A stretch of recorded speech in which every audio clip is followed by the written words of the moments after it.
There have been arguments and counter-arguments in favor of and against social responsibility of business. In an effort to present a balanced view of social responsibility of business and its role as an objective of business, it is worthwhile to present briefly the arguments for and against it that have surfaced over time. There are several core ideas about social responsibility of business. Over the period of time, the things have changed too much, giving new thoughts and replacing the classical economic view of profit maximization in the business. Based on these features, in the present context, arguments for social responsibility are as follows. It is in a company's best interest or support and develop the culture in which it operates. It is possible to benefit from social action. It is the right thing to do. It boosts the company's corporate profile. It boosts the company's system profitability. Businesses exist because they support society. A society charter may be amended or deleted. This is referred to as the iron rule of responsibility. To escape government oversight, it is appropriate. It is necessary by socio-cultural norms. Laws cannot be enforced in any case. As a result, corporations must take responsibility for maintaining a lawful culture. That is the best interest of the stockholders. In the long term, the stock price will rise and the stock market will see the business as less and vulnerable to public criticism. Businesses should be given an opportunity to fix social issues that the government has neglected to address. Some people believe that business is the organization with the financial and human capital to address social problems. Issue prevention is preferable to remedies, so let company fix issues before they become serious. And business is a part of society. Society is a system and business is one of its subsystem. Every subsystem of system functions for the betterment of the whole system and not for its own betterment only. This version applies to business too. Therefore, business is responsible for society as a whole, and profit motive of the business cannot be precedence over the other motives of society. There are various arguments against social responsibility, though most of these are based on classical economics. These arguments are as follows. That might be against the law. Monolith is the product of combining business and government. Social acts are impossible to quantify. Profit maximization is violated. The cost of social responsibility is too high, and it will result in a major price rise. To fix society challenges, business lacks social skills that would destabilize the balance of payment, and the cost of production would have rise to cover the cost of welfare services. The arguments of those who argue that business organizations have nothing to do with social responsibility. In fact, no business can survive for long in total disregard to its social concern. Therefore, even if business is involved in making profit, it is done through the creation of utility to the social needs. Better the social needs served, better will be the prospect of its survival and progress. Social responsibility requires business to consider whether their actions are likely to promote the public good, to advance the basic belief of society, to contribute to its stability, strength, and harmony. Social responsibility refers to the voluntary efforts on the part of the business to contribute to the social well-being. The moral idea behind this is that the businesses use resources of the society, so they must give something back to the society. The need for social responsibility is first self-interest. It is in the self-interest of the business to have social responsibility as it opens opportunity for understanding the problem and the issue of society. A better environment for business. In today's cynical age, social responsibility keeps the businesses honest and the market stable. Third is public image. When a business takes initiative to solve the problem of the society, it puts the business in the goodwill of the people. And lastly is social power. A leader is a helper. Helping the society is a form of social responsibility. Executing social work helps the business attain social power within the society. Responsibility towards consumer and customers to provide goods of standard quality, to handle consumer complaints and grievances quickly, to avoid unfair trade practices like adulteration, black marketing, and hoarding. Consumer satisfaction is the ultimate aim of all economic activity. This includes the products must cater to the demands of customers of various socioeconomic backgrounds, preferences, and buying power. They must be fairly priced, of consistent standard, and have a sufficient range of options.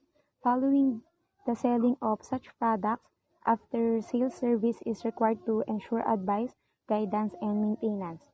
Goods and services should be distributed fairly and widely among all segments of the market and society, and there can be no accumulation of goods in the possession of a small number of individuals.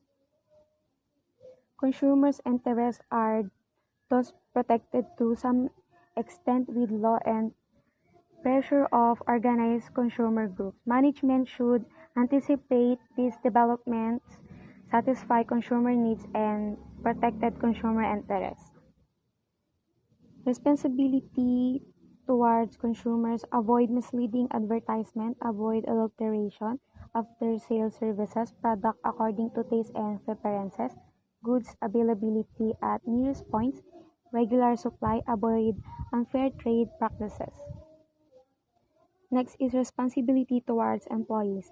Management responsibility towards employees related to the fair wages and salaries, satisfactory work environment, labor management relation, and employee welfare.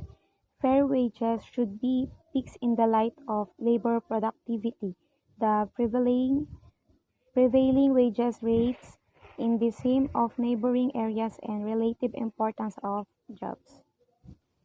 The workers' right to fair wage, the right to participate in decisions affecting their working life, to membership of the trade union, to collective bargaining, and to the right to strike. Responsibilities towards owners and shareholders. First is to have a strong administration, strong law and order environment, and stable tax policies and fiscal measures provide political and economic stability for investment. Next is awareness about how the business operates, as well as a regular progress update so that they can be certain that their money is being used wisely and effectively. Next is to have a fair dividend or retained earnings amount.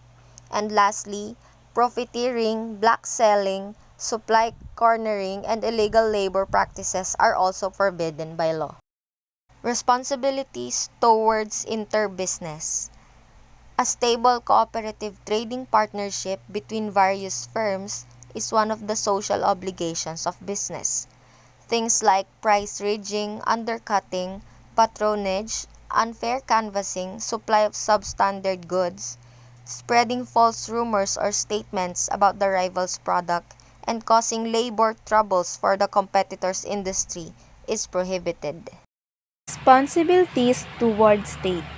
The social responsibilities of business towards the state or the government is that it has to live a law-abiding way of living. It means the business should follow and respect the laws that the state implemented. Next is to pay the state dues and taxes on schedule and in full, every business has taxes need to pay and it must be paid on time and in full payments. Then it should be no elected officials for their personal gains or advantages will not buy vote for vicious ways. It promotes economic development in a rightful ways and compromises national needs. It is also a responsibility of a business to participate in formulation of laws and following regulations. The products should be at fair price and the business should maintain for trading and avoid actions like trade restraint. What is trade restraint? Is a type of economic injury that involves meddling with someone else's ability to conduct business freely. If the business has responsibility, the government also have responsibility also to the business, such as a quick response to administration. If a business needs something, they will act properly, process, and systematize. Rules that are easily to understand and to follow. It is a government responsibility also to have political and social cohesion without regular institutional, managerial, and fiscal policy changes, a law that protects the business and community, to provide an environment for economic growth, healthy environment, and laws protect the business against monopolies. Responsibilities towards community.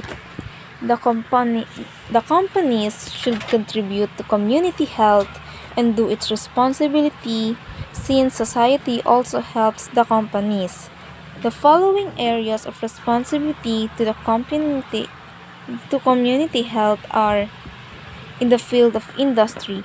The companies give employment for the community. Second, in the field of agriculture, it is a responsibility for the environment and to the community that works in agriculture. Housing facilities are responsibility to provide good shelters for needed persons. Number of transportation taxes of companies also contributes to the betterment of transportation. Fifth, health and education. Some business have charities and foundation that helps in this area. 6. Industrial aid to education in urban areas. Just like what I had said earlier, some companies help those students for their education, for example, the SM scholarship. 7. Social audit and factual assessment. It means assessing the needs and resources for local developments, creating awareness among beneficiaries, and provides of local social. Next topic is about business ethics. Business ethics refers to the standards for morally right or wrong in the business. This applies to all its aspects. Business ethics also refers to the contemporary organizational standards, principles, set of values and norms that govern the actions and behavior of an individual in the business organization. Now, why business ethics is important or needed?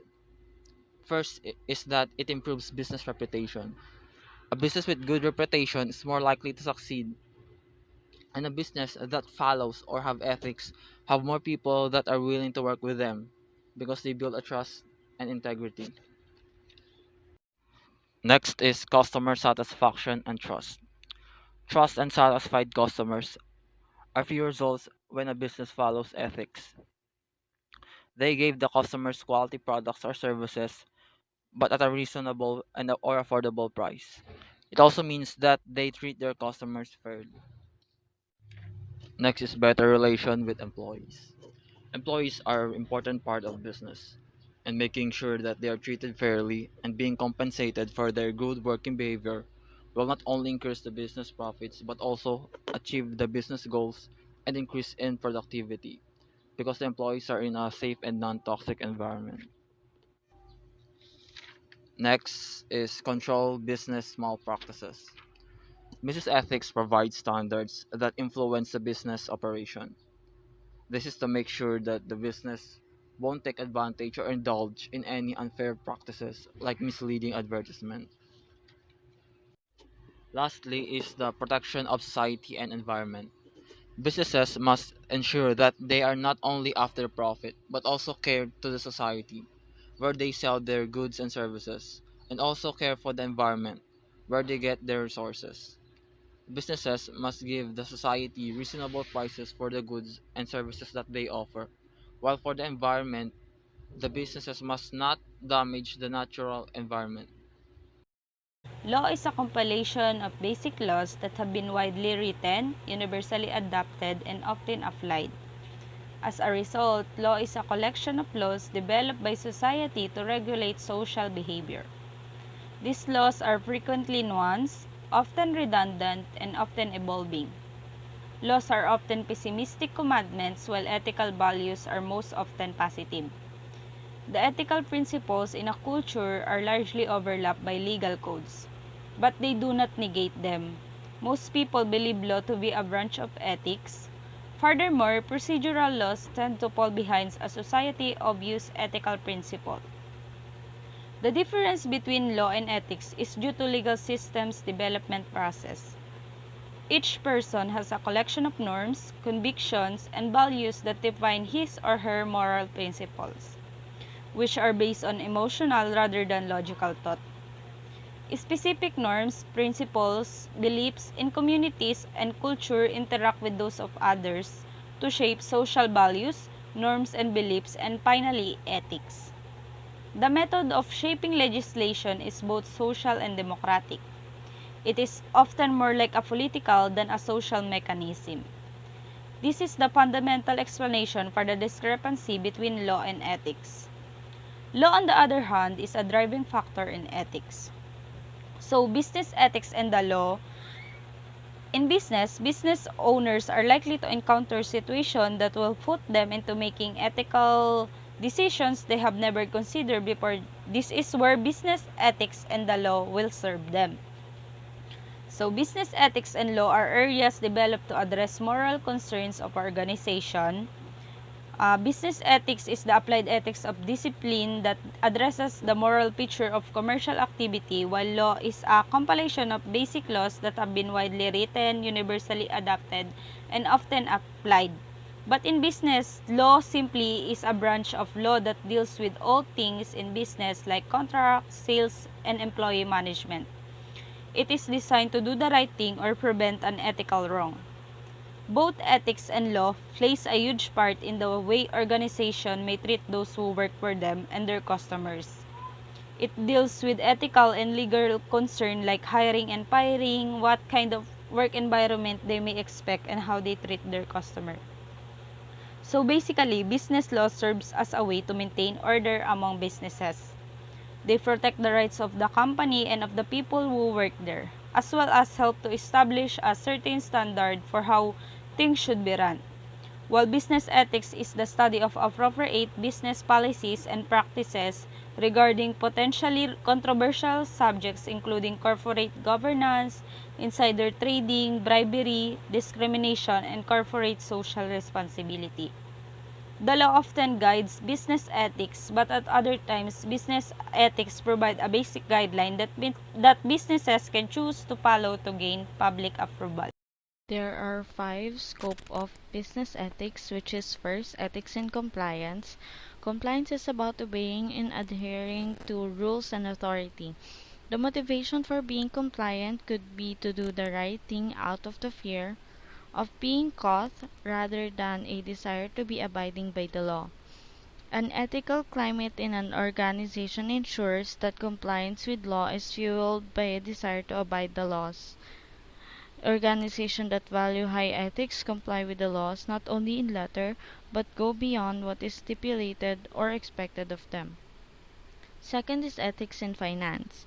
Ethical issues in finance that companies and employees are confronted includes in accounting such as window dressing, misleading financial analysis, related party transactions not at arm's length, insider trading, securities fraud leading to manipulation of the financial markets, executive compensation, bribery, kickbacks, overbilling of expenses, facilitation, payments, and fake reimbursements. Number 3, ethics in human resources. HRM plays a decisive role in introducing and implementing ethics. The ethics of human resource management covers those ethical issues arising around the employer to employee relationship, such as the rights and duties owed between employer and employee. Issues of ethics faced by HRM include discrimination issues such as the basis of age, gender, race, religion, disabilities, weight, and etc., sexual harassment, affirmative action, issues surrounding the representation of employees and the democratization of the workplace, tradeization, issues affecting the privacy of the employee, workplace surveillance, drug testing, issues affecting the privacy of the employer like whistleblowing, issues relating to the fairness of the employment contract and the balance of power between employer and employee, and occupational safety and health. Number 4.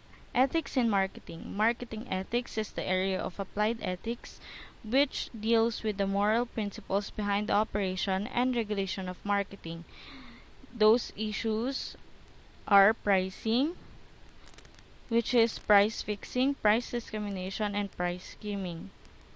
Anti-competitive practices like manipulation of supply, exclusive dealing arrangements, and tying arrangements, and etc. Misleading advertisements, content of advertisements, children and marketing, and black markets or gray markets. Number 5. Ethics of production. This area of business ethics deals with the duties of a company to ensure that products and production processes do not cause harm. Some of the more acute dilemmas in this area arise out of the fact that there is usually a degree of danger in any product or production process, and it is difficult to define a degree of permissibility, or the degree of permissibility may depend on the changing state of preventative technologies or changing social perceptions of acceptable risk, such as defective, addictive, and inherently dangerous products, and ethical relations between the company and the environment include pollution, environmental ethics, and carbon emission tradings. Ethical problems arising out of new technologies, for example, genetically modified food, and product testing ethics. The most systematic approach to fostering ethical behavior is to build corporate cultures that link ethical standards and business practices. Principles of business ethics. The basic principle of business ethics include: Number 1. It means that the set of achievement or goals of an organization will impact on human beliefs. Second, the objective is to satisfy the customer needs and contribute to community development. Third, businesses should produce products that are good and healthy for consumers. Health is wealth, and the importance of being healthy is much needed than the satisfaction of customers' desire. Fourth, the business should build rapport or good relationship to the society to build trust and positive impacts, and profits will follow. Fifth, the employees in a company should be trustworthy, loyal, and moral way. Sixth, they are not just effective but always do what is good and right. 7. All the authorities in business, government, community should have responsibility in each other and have harmony in one another. 8. Business avoid monopoly. What is monopoly? Monopoly refers to when a company and its product offer in industry. Number 9. Businesses have the responsibility in the use of its resources, whether if it is a human or materials. Definition for value-based management. Value-based management is a managerial process which effectively links strategy, measurement, and operational processes to the end of creating shareholder value. What is value-based management? a discipline that focuses on the management of the organization holistically, emphasizes the creation of value as defined by its stakeholders and priorities defined by management, focuses on the deployment of strategy and value creation by managing process, activities, jobs, compensation, and organization structure, uses analytical methods, facts, computing communications technology in an integrated framework. Why value? The creation of value is the primary goal of managers in leading companies. Organizations exist to create value for all constituencies stakeholders. Stakeholders include customers, owners, managers, employees, suppliers, and society in general. Organizations determine the degree to which they will prioritize the interests of each stakeholder group and will therefore balance performance goals accordingly. What values? Values depend on the stakeholder. However, example might be markets and owners expect that economic value be created. Customers may expect to obtain desired goods and services on time and at competitive prices. Employees may expect a substantive and meaningful job with commensurate compensation. Suppliers may expect to be paid on time. Society may expect that their environment will be improved. Value-based management challenges. Behavioral. Behavioral such as getting managers to understanding new measures and avoiding complexity. Technical. Getting the right data. Volatility in wage average cost of capital, the reliability of assumptions. Organizational. Organizational overcoming internal resistance, the significant effort and time required for implementation. Managerial. Support from top management. Shift in human values. Specific human interests were harmed by the change from standardization to customization of product and service delivery. Furthermore, this move aided manufacturers and merchants in lowering manufacturing and distribution costs while increasing sales revenue by price increases. Producers continued to think of benefit maximization as lowering the cost of production per unit and raising the volume.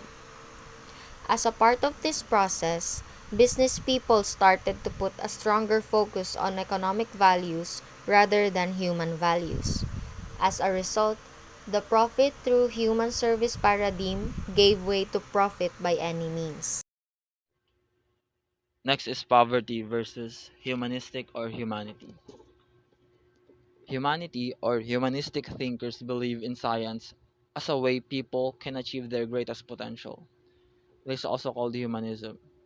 Humanism is a philosophical stance that emphasizes the potential and agency of human beings individually and socially. Next is poverty. Poverty means living in a state of or near persistent material poverty while also being socially excluded, marginalized, or disadvantaged. Poverty is one of the results when the business or organizations prioritize profits by all means rather than providing basic human needs at a reasonable price. Duties versus rights. Duty is an obligation, responsibilities or obligations of an individual by the governing body that are required to done by the said individual, while right is an entitlement, are legal, social, or ethical principles of freedom that people are entitled for by a governing body. Generally, a duty is an obligation and a right is an entitlement. They may exist as a moral or a legal matter. For example, morally, a person may have a duty to not hurt another's feelings. However, case law provide the legal framework or parameters defining when harmful communications constitute defamation and the procedures governing obtaining redress.